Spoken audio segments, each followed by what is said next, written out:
Bonjour à tous, bonjour Yasmina. Bonjour. Tu évolues en tant que consultante au sein de notre équipe depuis un certain temps et tu voulais nous parler plus particulièrement aujourd'hui des questions liées à la prospection, à la régularité et à la gestion du temps du chef d'entreprise, suite notamment aux problèmes météorologiques qui peuvent se poser dans certaines régions ou difficultés liées au transport notamment.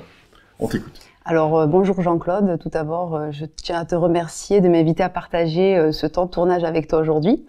Donc en effet, j'aurais aimé aborder ce thème en tant qu'ancienne chef d'entreprise. On se rend très vite compte qu'on a beau toujours vouloir être organisé, avoir un planning, se dire bon, il va falloir que je respecte ce timing, c'est très compliqué. Une fois que l'on se retrouve sur le terrain face à certains aléas, bien écoutez, l'entreprise elle va très vite très souvent prendre le dessus. Au départ, on va sacrifier une soirée, ensuite on va sacrifier un week-end, et puis petit à petit les vacances. Et finalement, on n'est plus vraiment dépendant d'un patron, mais on est dépendant de son entreprise.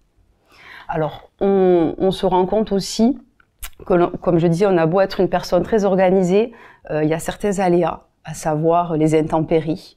On va retrouver dans certains secteurs des intempéries de neige ou autres, ou comme on a pu récemment le constater, des grèves, des événements qui peuvent tout simplement bloquer une certaine partie du pays, comme là on a pu le constater récemment en région parisienne.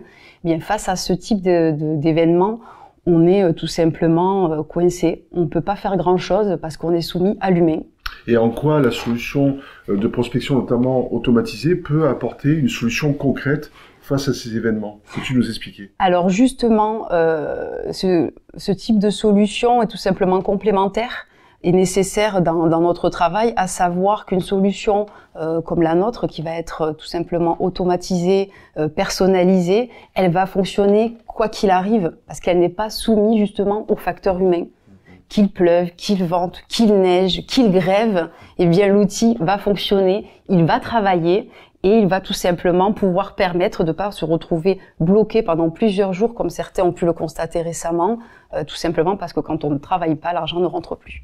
Oui, c'est ça, c'est-à-dire sans prospection, pas d'argent, pas de rentrée de chiffre d'affaires et problème d'insécurité lié à l'irrégularité. Exactement. Ce que tu veux nous dire, c'est que quoi qu'il en soit, à la fin du mois, s'il a été prévu de prospecter 4000 ou 5000 cibles, elles seront nécessairement prospectées, ce qui apporte une garantie aux clients utilisateurs. C'est ce que tu veux signifier. Voilà. Quel autre point voulais-tu nous rajouter en rapport avec cet élément fondamental que constitue la régularité en tant que gage de sécurité?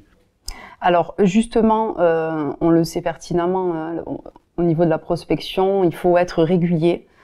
Il faut toujours prospecter quoi qu'il arrive, même si on a déjà prévu des missions, si on a déjà, dans mon cas c'était l'organisation d'événements, donc même si des événements étaient prévus les 2 ou 3 prochains mois, je continuais toujours justement de prospecter, l'idée étant d'avoir une certaine visibilité sur son planning et de ne pas se dire là ça va, j'ai des affaires, mais je ne sais absolument pas où je vais me retrouver dans 3 mois. Je ne sais pas si j'aurai assez de trésorerie dans 3 mois. Alors que là, le système, même si on se retrouve en mission ou justement à organiser un événement, eh bien c'est le système qui va continuer de prospecter pour nous et nous assurer cette sécurité. Oui, face au syndrome de l'insécurité, comme tu le disais Yasmina, finalement des aléas liés à la régularité, en effet, quoi de mieux que d'asseoir et d'anticiper sur les futures missions, sur effectivement les futures rentrées en termes de clientèle et en termes de chiffre d'affaires. Merci Yasmina pour ces précisions. Et vous d'ailleurs, de quels éléments en retour d'expérience sur votre propre prospection, les outils que vous utilisez actuellement,